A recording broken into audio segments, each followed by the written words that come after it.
When we think about voting systems, we're dealing with a very important subject from the point of view of democracy. If democracy means the people being in charge, the people ruling, then the way in which most people are most likely to get involved in politics is an important subject. And that way, the way that most people do get involved in politics is by voting, most commonly at general elections, by which we elect the House of Commons, also at different levels, devolved level, if there's a devolved tier of government in your area, or local government, or police and crime commissioners, and once, but not any longer, elections to the European Parliament before Brexit, before the UK left the European Union. So voting is important because it's the means by which people get involved. Therefore, the way in which the votes are counted and the way in which they lead to a candidate being elected to whatever institution it is you're voting for is very significant. And that's been a subject of controversy in the UK. The system we use for parliamentary elections, at general elections, which is the type of election in which more people get involved than any other, generally has a turnout in the 60 or 70% range over time. The system used for those type of elections is a system called first past the post, or more properly, single member plurality. That's one type of system. There are other kinds of system as well. For instance, devolved elections in Northern Ireland, local elections in Northern Ireland, and local elections in Scotland use a system called STV, single transferable vote. Devolved elections in Wales, Scotland, and to the London Assembly use a system called AMS, the Alternative Member System.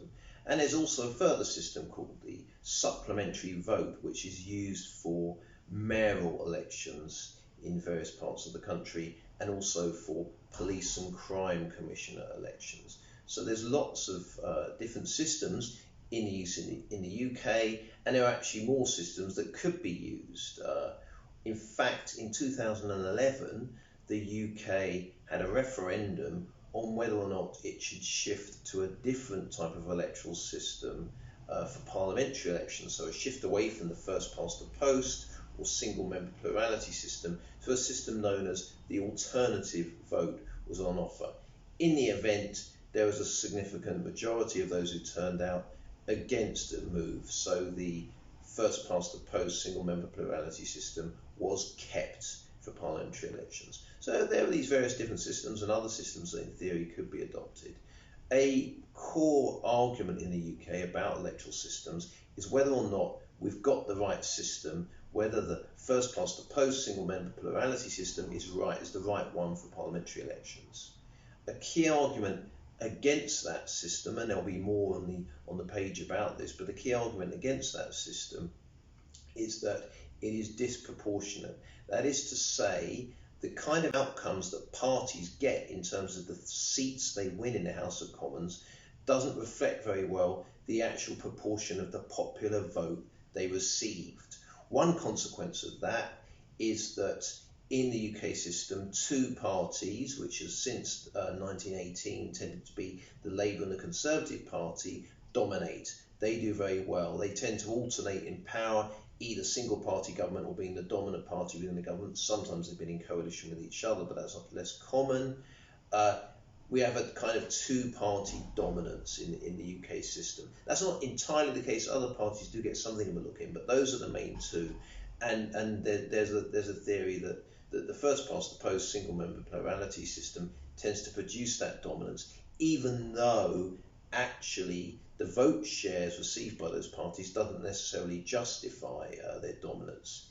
Some people would argue also that because some voters know that those two parties are likely to dominate anyway, it discourages them from voting for other parties. So in fact, if we had a different system, the vote share received by those two parties would be even lower. That's one issue. Another issue related to that is that very often in the UK, a single party, either Conservatives or Labour, as it's been since 1918, really, a single party often wins an outright majority in the House of Commons even though it didn't get an outright majority of the popular vote. It's been very, very unusual for any party to get as high as 50% of the popular vote. I think it happened in 1955 with the Conservatives, but it's very, very, very, very uncommon. And sometimes, in some instances, parties have won outright majority in the House of Commons with less than 40% of votes cast, as for instance happened with the Labour Party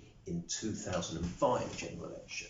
So again, this system, critics would say, it is a problem. Its disproportionality is a problem because it rewards parties with majorities in House of Commons they haven't actually earned. So there's the two-party dominance, there's the disproportionate majority victories in the House of Commons that don't actually reflect the votes cast. There's also an argument that it's unfair on the smaller parties like, say, the Liberal Democrats, which might get a significant vote share but struggle to get a seat haul in the House of Commons that in any way reflects the extent of that vote share. And it's a particular problem if you're a party that has a vote spread fairly evenly across the whole of the UK or across the whole of one of the components of the UK. It's very difficult to actually necessarily win in any one seat. So though you may get quite a lot of votes, it's very difficult to actually get a single victory. So those are some of the criticisms of first past the post. But there are arguments in favour of it as well. Some people argue that were we to shift to a more proportionate system, as for instance single transferable vote, which is in use, as I've said, in some parts of the UK, that's an example of a more proportionate system where votes cast reflect seats won more clearly.